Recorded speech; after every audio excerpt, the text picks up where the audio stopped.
Assalamualaikum warahmatullahi wabarakatuh. Hai teman-teman, kembali lagi di channel ini.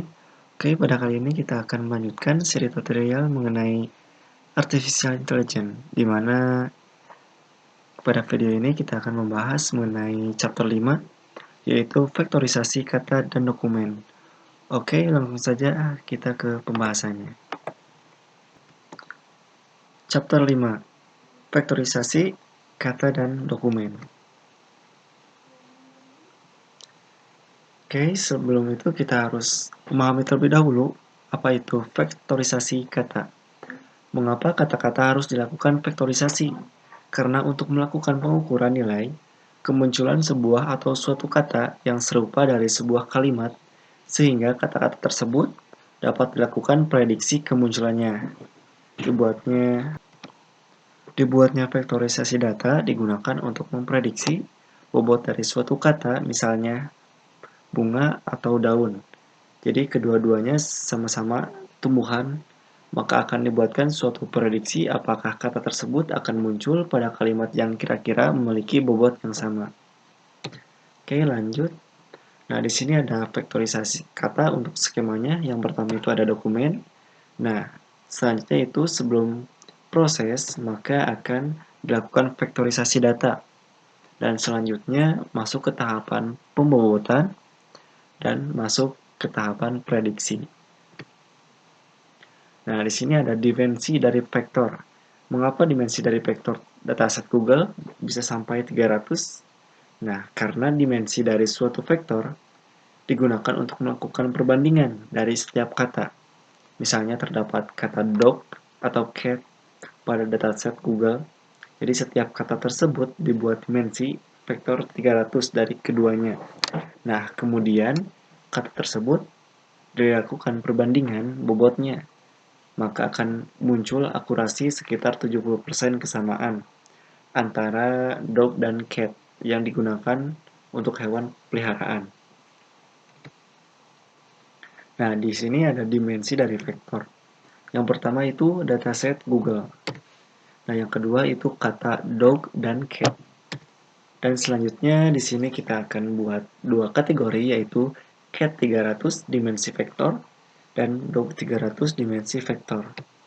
Nah, selanjutnya di sini akan dilakukan kesamaan bobot penggunaan kata, yaitu 70%.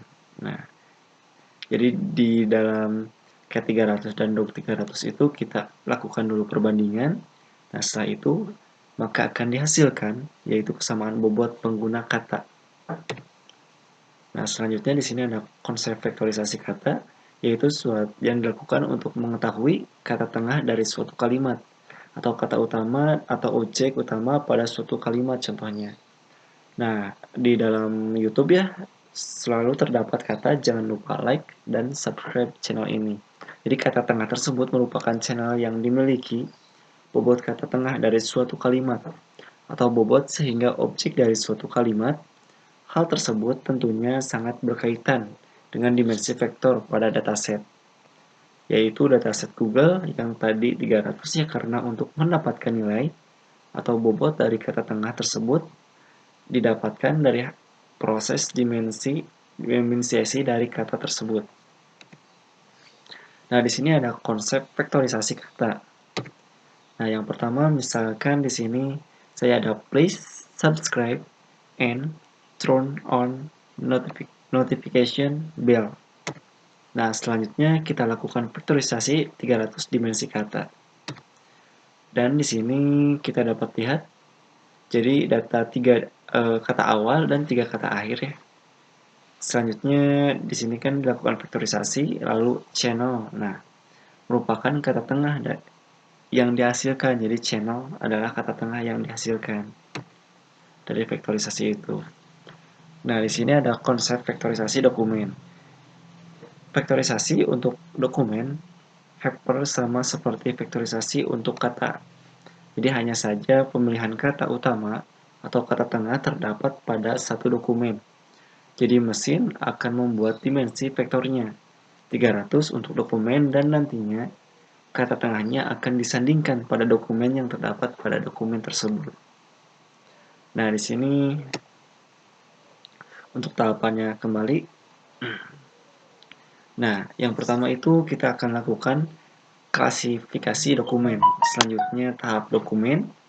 Dan selanjutnya pada tahapan vektorisasi 300. Dan akan diteruskan menjadi beberapa kata yang dipisah. Selanjutnya di sini ada pengertian dari mean standard deviasi. Apa itu? Itu merupakan mean, petunjuk terhadap kata-kata yang diulah. Jika kata-kata itu akurasinya tinggi, berarti kata tersebut sering muncul, begitu juga sebaliknya. Jadi sedangkan standar dari deviation merupakan standar untuk menimbangkan kesalahan, sehingga kesalahan tersebut dianggap wajar. Jadi misalnya kita memperkirakan kedalaman dari dataset merupakan 2 atau 3, tapi pada kenyataannya merupakan 5. Itu merupakan suatu kesalahan, tapi masih dapat dianggap wajar, karena masih mendekati dari perkiraan awal. Jadi contoh pada gambar berikut ya. Nah, di sini kita akan lanjut pada konsep vektor. Nah, di sini ada misalnya ada dog cat. Nah, hasil akurasinya itu 70%. Nah, itu hasilnya sangat bagus. Sedangkan ketika cat disandingkan dengan sepatul, maka hasil akurasinya itu adalah 12%, yaitu hasil yang buruk ya. Lalu di sini kita akan membahas mengenai apa itu skipgram. Jadi skipgram adalah kebalikan dari konsep vektorisasi untuk kata di mana kata tengah menjadi acuan terhadap kata-kata pelengkap dalam suatu kalimat.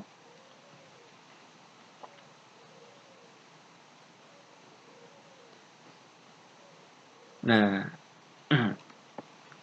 oke.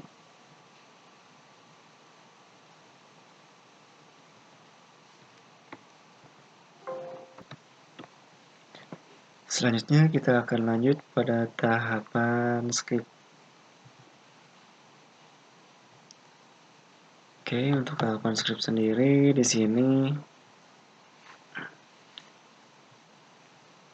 sini kita harus mengimport beberapa modul. Yang pertama itu ada OS, Gensim, Login, Random, Gensim, Escaron ya. Nah, pada nomor 1 ini yang pertama kita akan gunakan login.basicconfig. Dan selanjutnya di sini kita harus mendownload terlebih dahulu nih dataset dari Kaggle. Nah, ini untuk sumbernya sendiri nanti akan disediakan di deskripsi di video ini. Nah, seperti itu kita akan akses, ini di load, jalankan, dan kita akan melakukan percobaan pertama, yaitu untuk log. Lalu sebagainya ini percobaan kedua sampai nah di sini 11. Nah, untuk mencoba perbandingan di sini dengan menggunakan script print misalkan dari Riza ya tadi yang sudah dideklarasikan untuk datasetnya. Nah, di sini kita .similarity dari was clear. Selanjutnya perbandingan kedua yaitu antara back dengan load, dan ketiga yaitu motor dengan mobil. Selanjutnya yang keempat itu sick atau sakit dengan fail. Lalu yang kelima circle dengan sin. Nah, seperti itu untuk nomor 1. Selanjutnya pada nomor 2 di sini kita akan mengimpulkan string yaitu dengan Muhammad Rizal Supriyadi ya, dengan npm Teknik Informatika Politeknik Pos Indonesia. Nah, di sini kita akan print biodata plus input string.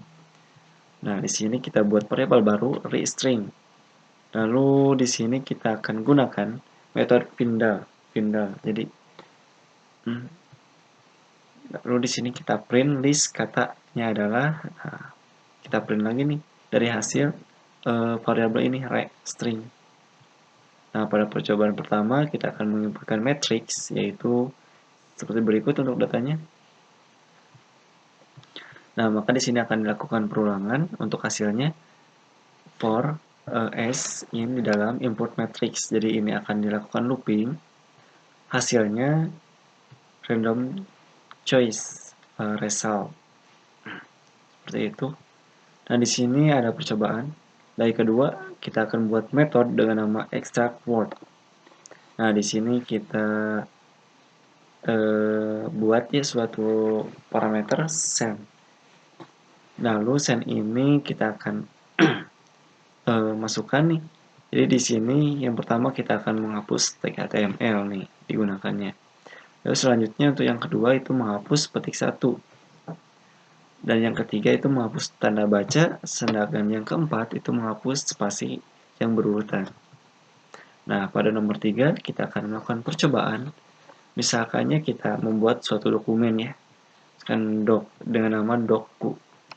Nah, di sini kita buat misalkan Rizal suka berolahraga, Budi suka traveling, Rizky suka makan, Wahyu suka jajan, dan Yusuf suka tidur. Oke. Di sini kita akan buat variabel token doc. Nah, di mana nanti kita akan print nih, dari data array ini dan juga dari sini. Untuk percobaannya dari nomor 3, jadi di sini kita buat variabel data tagged data, di mana di sini kita gunakan metode tagged dokumen. Nah, tagged dokumen selanjutnya untuk melihat hasilnya kita lakukan print tagged data.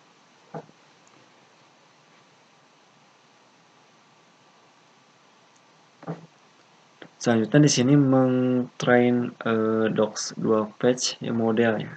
Untuk mentrainnya sendiri itu menggunakan script seperti ini. Itu dimana kita akan panggil doc2page-nya terlebih dahulu. Nah, selanjutnya kita lakukan tagged data, vector, size, lalu Windows, min count, worker, dan epoch-nya 100. Untuk menyimpannya kita lakukan model. Ya tadi kan kita buat variabel model, yang model lalu save. Save dengan test docs2page model. Nah, jadi selanjutnya untuk melakukan loadnya dengan menggunakan seperti ini ya, metode load.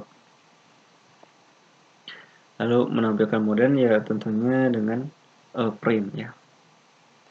Nah, pada nomor 4 kita akan membuat suatu perulangan nih, perulangan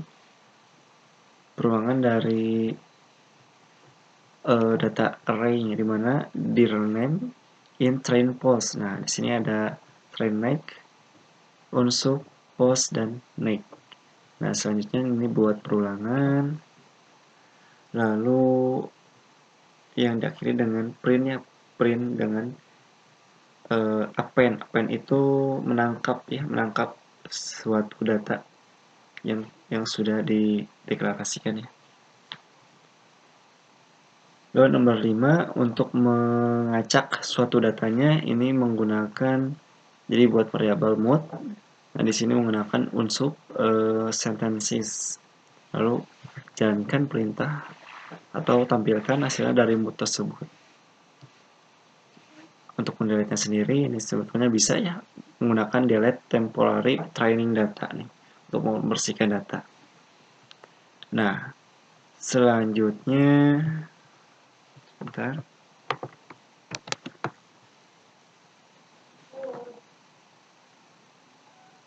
Nah, di sini untuk nomor 6 sendiri kita lakukan model save, yaitu misalkan result di 2p ya untuk melakukan penyimpanan.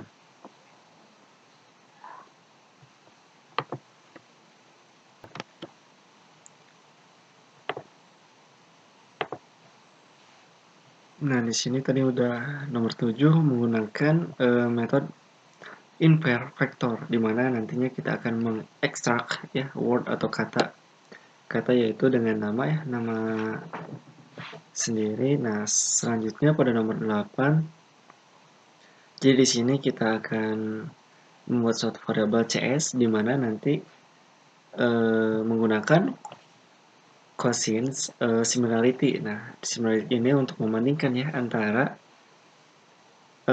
word. Jadi inverter vector extract word. Nah, dari nama dengan misalkan karena sekarang saya adalah matkul kecerdasan buatan. Jadi di sini akan melakukan similarity. Nah, pada nomor 9,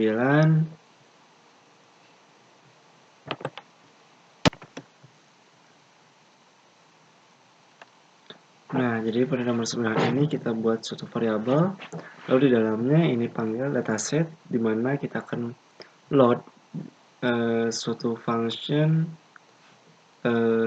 fungsi load diabetes. Nah, selanjutnya ini akan menampilkan data 150 untuk data pertama ya. Menjadi untuk Y sendiri juga sama. Nah, di sini kita lakukan linear model dengan menggunakan metode lasso. Nah, selanjutnya kita akan print hasilnya, yaitu dengan cross file score. Jadi skornya kita akan tampilkan. Lalu untuk lasso ini memanggil suatu variabel dari sini, dan untuk X, Y juga sama memanggil dari data ini, N data dan N target. Nah, mungkin seperti itu untuk pembahasan pada chapter 5. Mudah-mudahan pembahasannya dapat bermanfaat. Terima kasih sudah menonton. Assalamualaikum warahmatullahi wabarakatuh.